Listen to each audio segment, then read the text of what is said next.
नमस्कार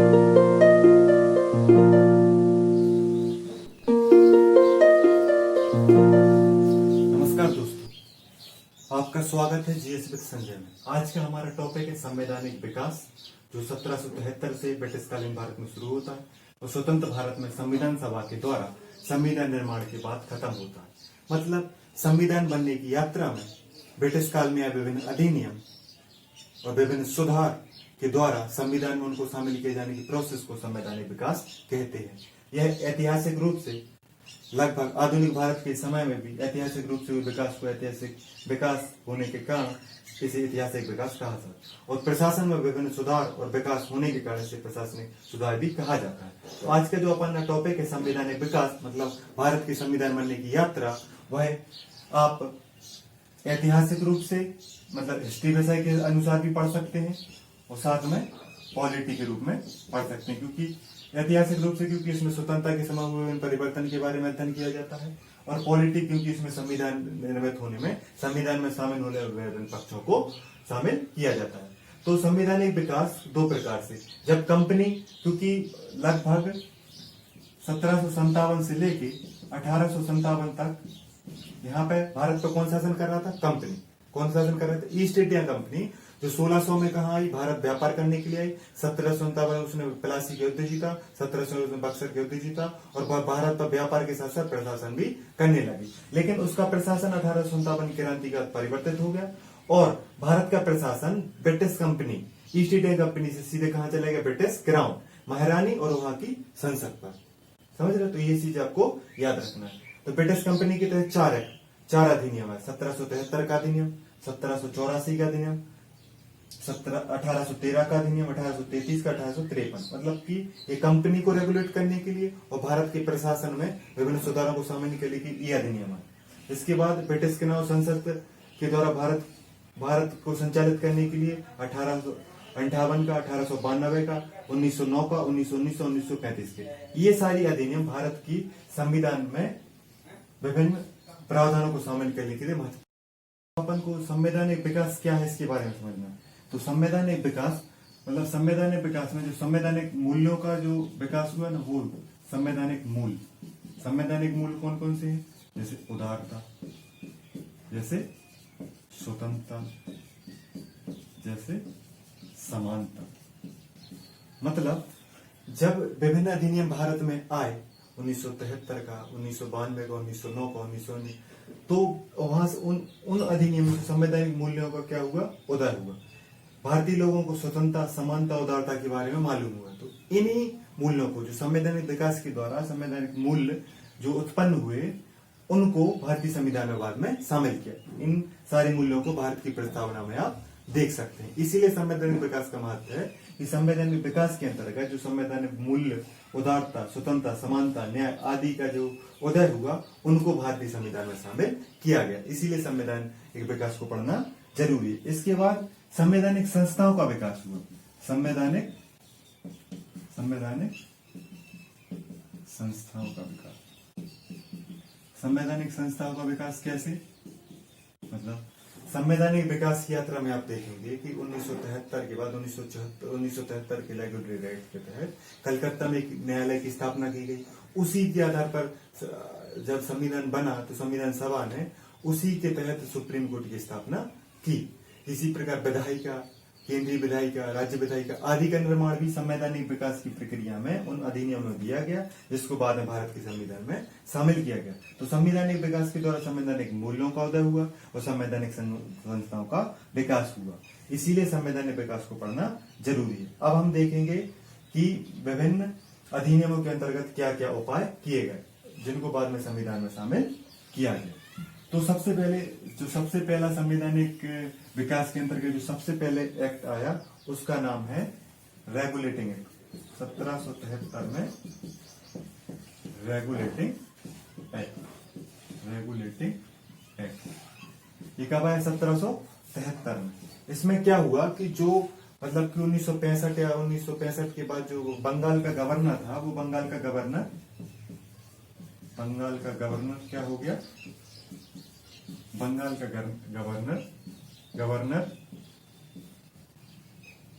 governor general बन गया। है ना। जो पहला कौन बना, वारेन हेस्टिंग्स, है ना। मतलब 1773 में कंपनी को रेगुलेट करने के लिए ब्रिटिश संसद ने एक एक्ट भेजा जिसमें बोला गया कि जो बंगाल का गवर्नर है वो बंगाल का गवर्नर जनरल कहलाएगा। और पहला बंगाल का गवर्नर जनरल कौन बना, वारेन हेस्टिंग्स। याद रखना है कि बंगाल का गवर्नर जनरल, जो बंगाल का गवर्नर था वो बंगाल का गवर्नर जनरल कहलाएगा। और बंगाल का पहला गवर्नर जनरल कौन बना था, वारेन हेस्टिंग्स। इसके तहत, इसी एक्ट के तहत कलकत्ता में कोर्ट की स्थापना की गई। कलकत्ता में क्या की स्थापना की गई, सुप्रीम कोर्ट, है ना। और गवर्नर जनरल की सहायता के लिए 4 सदस्यीय परिषद बनाई गई। परिषद में कितने सदस्य, 4, है ना।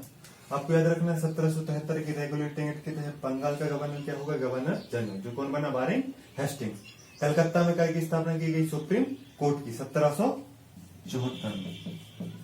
उसके बाद गवर्नर जनरल की सहायता के लिए क्या रखी गई, परिषद, जिसमें कितने सदस्य थे, 4, है ना। इस एक्ट के बाद क्या हो गया कि इस एक्ट के बाद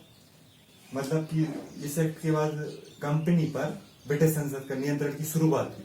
तो आपसे पूछा जाए कि ब्रिटिश संसद के द्वारा कंपनी पर नियंत्रण की शुरुआत किस एक्ट के द्वारा हो गई, तो वो हो गई 1773 का रेगुलेटिंग एक्ट। जैसे और भारत में कोर्ट की स्थापना, कलकत्ता में सुप्रीम कोर्ट की स्थापना किस एक्ट के तहत की गई, तो किस एक्ट के तहत, 1773 के रेगुलेटिंग एक्ट के तहत। बंगाल का गवर्नर जनरल कब कहा जाने लगा, तो 1773 के रेगुलेटिंग एक्ट। इसलिए रेगुलेटिंग एक्ट बहुत महत्वपूर्ण एक्ट है, इससे कई बार क्वेश्चन भी बनते हैं। और अब इसके बाद दूसरा एक्ट आता है पिट्स इंडिया एक्ट। 1774 में कौन सा एक्ट आया, Pitt's India act. Pitt's India act के तहत क्या हुआ, पिट्स इंडिया एक्ट के तहत कंपनी पर ब्रिटिश संसद का नियंत्रण बढ़ गया। ब्रिटिश संसद का नियंत्रण किस पर बढ़ गया, कंपनी पर, और नियंत्रण बढ़ा दिया गया। गवर्नर जनरल की शक्तियों में वृद्धि की गई। गवर्नर जनरल की शक्ति में क्या की गई, वृद्धि। मतलब क्या हुआ कि जब रेगुलेटिंग एक्ट के तहत उन्होंने कंपनी पर नियंत्रण स्थापना शुरू किया, उसके बाद नियंत्रण बढ़ा कब दिया, पिट्स इंडिया एक्ट के तहत, और गवर्नर जनरल को पावरफुल बना दिया पिट्स इंडिया एक्ट के तहत। इसी समय BOD, बोर्ड ऑफ कंट्रोल का भी गठन हुआ। बोर्ड ऑफ, है ना। मतलब बोर्ड ऑफ कंट्रोल एक ऐसी संस्था थी जो कंपनी के व्यापारिक सूचना है, व्यापारिक जो काम है उस पर नियंत्रण रखती थी। मतलब कि ब्रिटिश संसद के जो लोग थे वो ब्रिटिश ईस्ट इंडिया कंपनी पर नियंत्रण रखते थे, ये आपको याद रखना है। इसके बाद आता है तीसरा है अपना 1813 का चार्टर अधिनियम। 1813 का कौन सा अधिनियम, तीसरे नंबर पर कौन सा है, 1813 का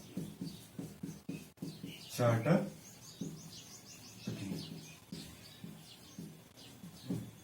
यहां पे 1813 में आपको 2-3 चीजें महत्वपूर्ण, 2-3 चीजें याद रखना है कि पहली बार 1 लाख रुपए शिक्षा के लिए दिए गए। मतलब भारत में शिक्षा के विकास के लिए सर्वप्रथम 1 लाख रुपए 1813 के चार्टर अधिनियम के द्वारा दिए गए। अब आप समझिए कि संविधान में ही भारत में शिक्षा के विकास की बात कही गई और इन अधिनियमों में शिक्षा की भी बात कही गई, इसीलिए संविधान विकास के तहत हम इन अधिनियमों को पढ़ रहे हैं। तो आपसे क्वेश्चन पूछा जाए शिक्षा के विकास के लिए सर्वप्रथम राशि की व्यवस्था कब की गई, तो 1813 के अधिनियम। राशि कितनी थी, 1 लाख रुपए प्रति वर्ष। मतलब भारत में 1 लाख रुपए प्रति वर्ष 1813 से ब्रिटिश कंपनी खर्च करेगी, जिससे भारत में शिक्षा का विकास किया जाए। तो दूसरे नंबर पर 1813 में कंपनी के व्यापारिक एकाधिकार को समाप्त कर दिया गया। व्यापारिक एकाधिकार समाप्त सिर्फ किस पे नहीं किया गया था कि वो चीन के साथ व्यापारिक अधिकार रखेगी और 4। अब इसको ध्यान से समझिए क्या है। तो 1813 में क्या हुआ, 1813 के समय व्यापारिक एकाधिकार मतलब जब 1600 में ईस्ट इंडिया कंपनी बनी थी, जब वो भारत में आई थी, तब से लेकर 1813 तक और भारत में सिर्फ एक ब्रिटिश की एक ही कंपनी थी जो वहां पे व्यापार कर सकती थी, दूसरी कोई भी कंपनी भारत में आकर व्यापार नहीं कर सकती। लेकिन 1813 के बाद क्या हो गया कि यहाँ पे कंपनी दूसरी कंपनियां भी व्यापार के लिए भारत आ सकती हैं। तो 1813 में ब्रिटिश ईस्ट इंडिया कंपनी का एक अधिकार समाप्त कर दिया। लेकिन कहाँ कहाँ समाप्त नहीं किया गया कि चीन के साथ एक अधिकार किसका रहा, ब्रिटिश ईस्ट इंडिया कंपनी का, और चाय का व्यापार केवल कौन करेगी, ब्रिटिश ईस्ट इंडिया कंपनी। तो इस तरह आप देखेंगे कि ब्रिटिश संसद का कंपनी पर नियंत्रण बढ़ गया और भारत के मामलों में हस्तक्षेप बढ़ गया। ये 1813 की बात है। तो 1813 में दो चीजें कौन कौन सी महत्वपूर्ण, शिक्षा के लिए प्रतिवर्ष 1 लाख रुपए खर्च करने की बात कही गई और व्यापारिक अधिकार समाप्त कर दी गए। लेकिन कहाँ कहाँ नहीं किए गए, चीन पर नहीं किए गए और चाय, मतलब चीन के साथ व्यापार कौन करेगा, सिर्फ ब्रिटिश कंपनी। चाय का व्यापार कौन करेगा, सिर्फ ब्रिटिश कंपनी। यहीं पे पहली बार ईसाई धर्म के प्रसार के लिए ईसाई मिशनरी को क्या किया है, प्रचार की अनुमति दी गई। 1813 में पहली बार ईसाई मिशनरियों को भारत में प्रचार की, या ब्रिटिशकालीन भारत में प्रचार की अनुमति दी गई। तो यहाँ पे शिक्षा वाली महत्वपूर्ण बात है और व्यापारिक महत्वपूर्ण बात है, वो आपको याद रखनी है। 1813 में एक बात कही गई कि ब्रिटिश कंपनी का शासन 20 वर्ष के लिए बढ़ा दिया गया। मतलब क्या हुआ कि 1813 से जो एकाधिकार तो समाप्त कर दिया, लेकिन कंपनी अभी शासन करेगी, उसमें क्या कर दिया 20, मतलब 1833 तक कंपनी शासन कर सकती है। लेकिन नियंत्रण किसका बनेगा, रहेगा संसद का। आप कंफ्यूज नहीं होना, आपको याद रखना है कि ब्रिटिश ने एक कंपनी भेजी थी 1600 में, जिसके लिए उसने विभिन्न अधिकार दिए थे। लेकिन 1773 के बाद उसने कंपनी पर नियंत्रण लगाना शुरू कर दिया। मतलब ब्रिटिश जो इंग्लैंड में रहने वाले लोग यहाँ पे कंपनी में जो व्यापार कर रहे हैं उन पर नियंत्रण रख रही है, उन पर नजर रख रही है। उसकी शुरुआत किस एक्ट से होती है, रेगुलेट एक्ट से, और उसके बाद 1813 का एक्ट, 1884 के एक्ट में नियंत्रण बढ़ता है और 1813 व्यापारिक अधिकार समाप्त कर दिया। मतलब इंग्लैंड वाले लोग भारत में जो व्यापार करने आए हैं इंग्लैंड के लोग, उन पर नियंत्रण रख रहे हैं। उसी के तहत उन्होंने कहा कि आप 20 साल तक और शासन कर सकते हो। किसने कहा, ब्रिटिश संसद ने ब्रिटिश कंपनी से कहा। ये बात आपको याद रखना, कंफ्यूज नहीं होना। इसके बाद 1833 में एक अधिनियम आता है। कौन सा अधिनियम आता है, 1833 में।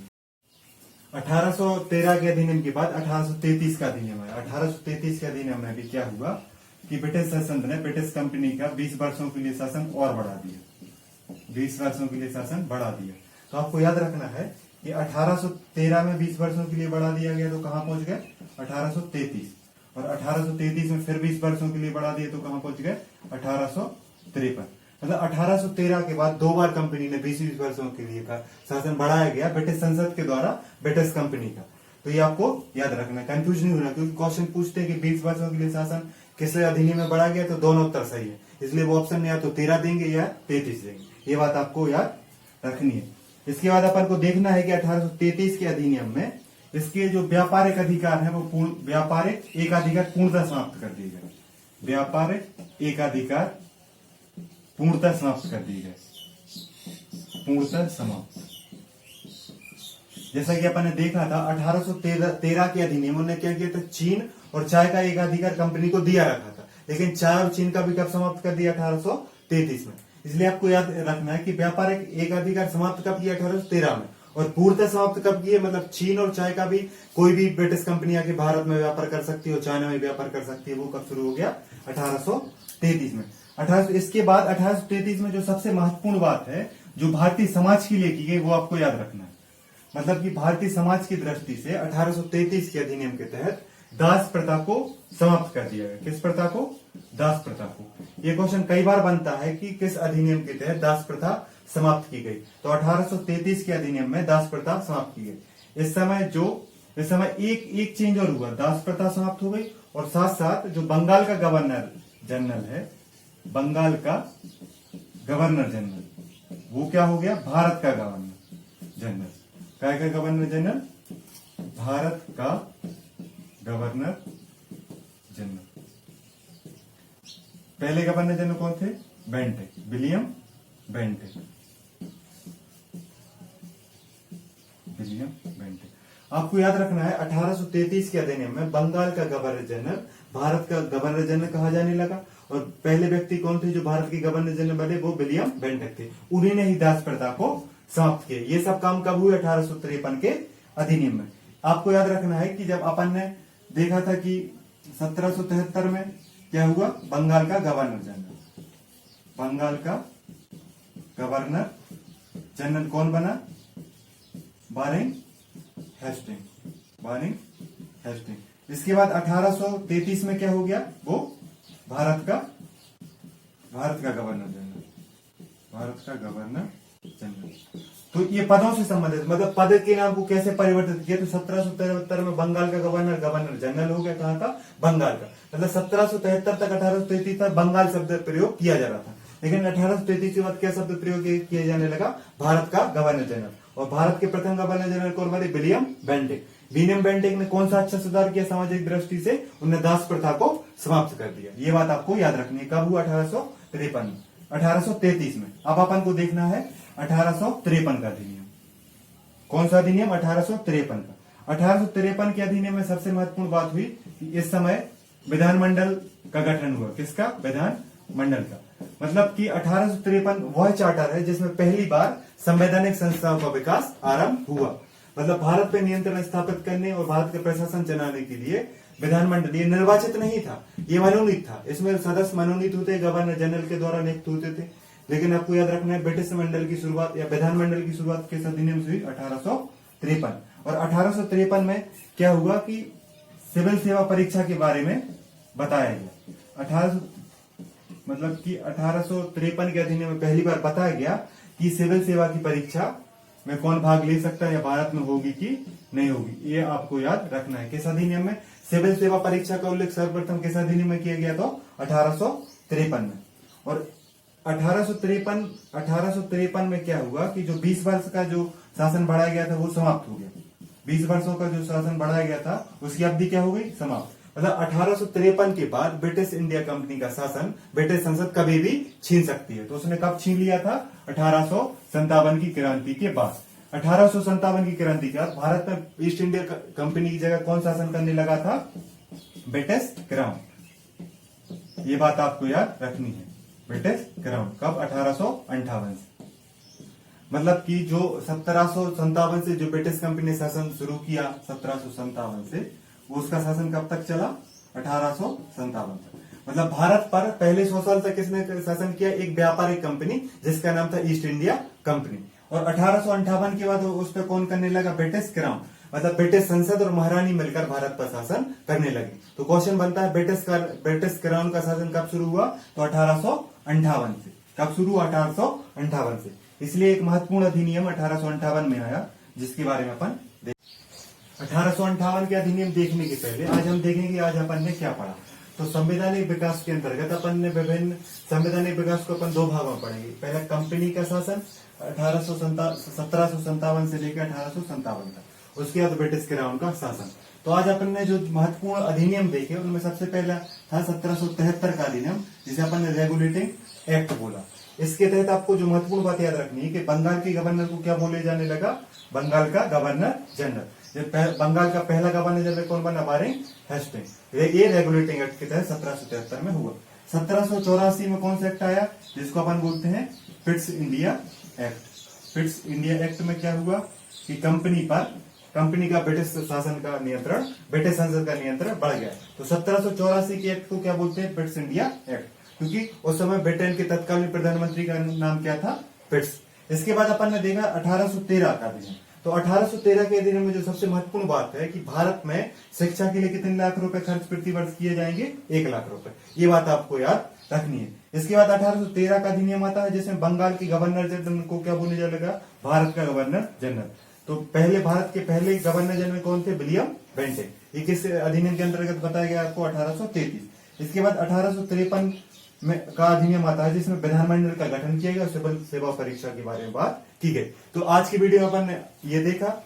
आगे की वीडियो में अपन ब्रिटिश क्राउन के शासन 1858 के अधिनियम की बात करेंगे। नमस्कार, घर पर रहिए, सुरक्षित रहिए और पढ़ते